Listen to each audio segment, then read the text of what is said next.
Almighty King, I know you've got troubles. These Philistines are really out of line, and they must think they've got us by our buckles. But I've got just the thing to ease your mind. My brother's on the battlefield, needed bread and cheese, so I took some too, and I could almost feel this giant looking right at me. He said, give me a man to fight with me. I'm telling you, he had a mouth, and I stared at him, and suddenly I figured the whole thing out.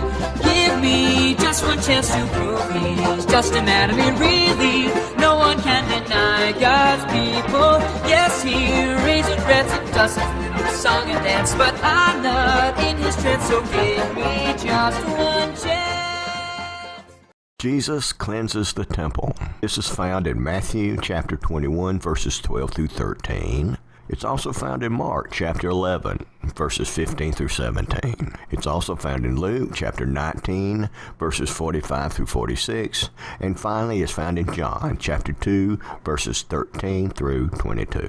On the Monday, 4 days before Passover, Jesus cleansed the temple by expelling the merchants and the money exchangers from the court of the Gentiles located in the Jewish temple in Jerusalem. This courtyard was primarily a bazaar, with vendors selling souvenirs, sacrificial animals, food, as well as currency changers, exchanging Roman Tertian money because the Jews were not allowed to coin their own money, and they viewed Roman currency as an abomination to the Lord. As also mentioned in the New Testament account of Jesus and the money changer, when Jerusalem was packed with Jews who had come for Passover, perhaps numbering 300,000 to 400,000 pilgrims. And this occurred in all four canonical Gospels of the New Testament. A close look at the Gospel accounts reveals that Jesus cleansed the Jewish temple in Jerusalem on two occasions. The first time is described in John chapter 2, following his first recorded miracle of turning water into wine at a Jewish wedding in Cana. John chapter 2, verses 14 through 15 note, in the temple he found those who were selling oxen and sheep and pigeons and the money changers sitting there, and making a whip of cord, he drove them all out of the temple with the sheep and the oxen. And he poured out the coins of the money changers and overturned their tables.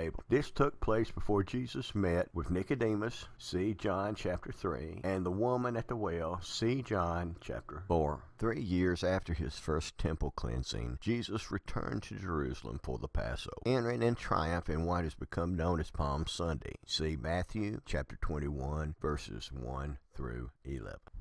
Next day, the Monday before his crucifixion, Jesus entered the temple and drove out all who sold and bought in the temple, and he overturned the tables of the money changers and the seats of those who sold pigeons. He said to them, it is written, my house shall be called a house of prayer, but you make it a den of robbers. See Matthew chapter 21, verses 12 and 13. So it leads to a question. Why did Jesus cleanse the Jewish temple on these two occasions? During his first cleansing, John chapter 2, verse 16, note, he told those who sold the pigeons, take these things away. Do not make my Father's house a house of trade. Jesus clearly cleansed the temple because those selling pigeons, sheep, and oxen were doing so as a business rather than as a spiritual service. God's law demanded that his people bring animal offerings to the temple during Passover. Since many Jews and other pilgrims traveled long distances to worship Passover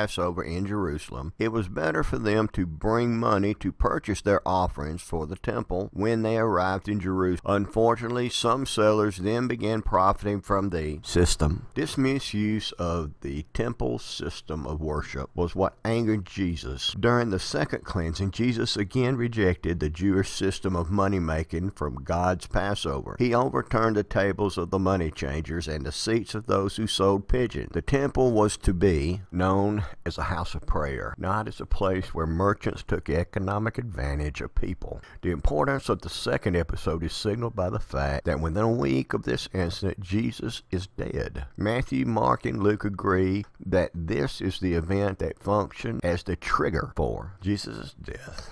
While most artistic renderings have a more dramatic depiction of Jesus thrashing the merchants, some of the major differences between the first cleansing recorded by John and the second cleansing recorded by Matthew, Mark, and Luke. The first cleansing involved Jesus making a whip of cords, immediate questioning from the Jewish leaders, and Jesus speaking of destroying the temple and rebuilding it in 3 days. Of course, he is referring to his body. The second cleansing involved putting an embargo on people carrying any merchandise through the temple, a sanction that would have disrupted all commerce.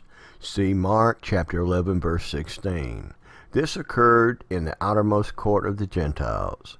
Matthew chapter 21, verses 14 through 16 says the temple leaders questioned Jesus if he was aware the children were shouting, "Hosanna to the Son of David." Jesus responded by saying, "From the lips of children and infants you have ordained praise." This phrase incorporates a phrase from Psalms chapter 8, verses 2. From the lips of children and infants, believed by followers to be an admission of divinity by Jesus, thus confirming his divinity by a proof texting the Old Testament these: healing of the blind and lame, children crying out in the temple to him, the scribes and chief priests telling Jesus to rebuke the people, and Jesus soon leaving the city to stay the night in nearby Bethany with Mary, Martha, and Lazarus. Jesus entered the temple area and drove out all who were buying and selling there. He overturned the tables of the money changers and the benches of those selling doves.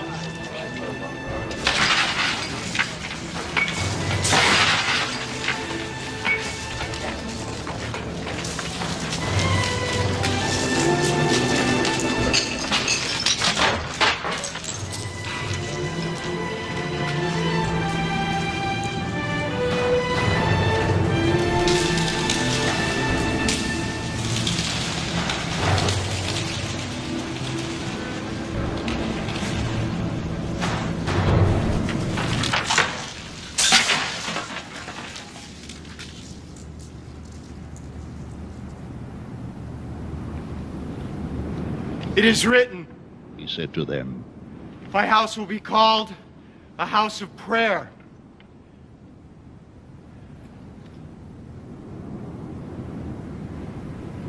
But you are making it a den of robbers.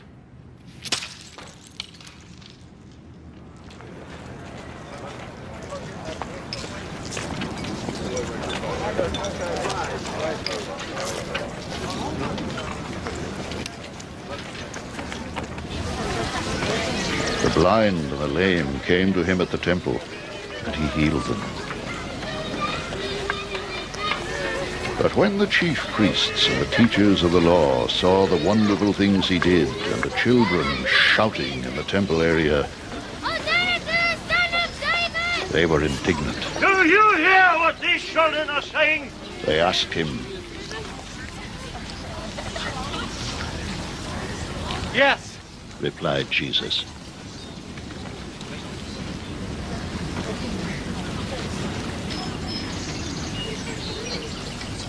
Have you never read?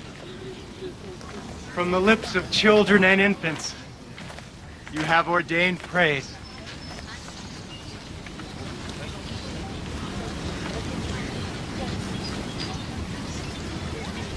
As the day came to a close, Jesus left Jerusalem and with his disciples went to Bethany, where they rested at the home of Mary, Martha, and Lazarus, to return to Jerusalem the next day.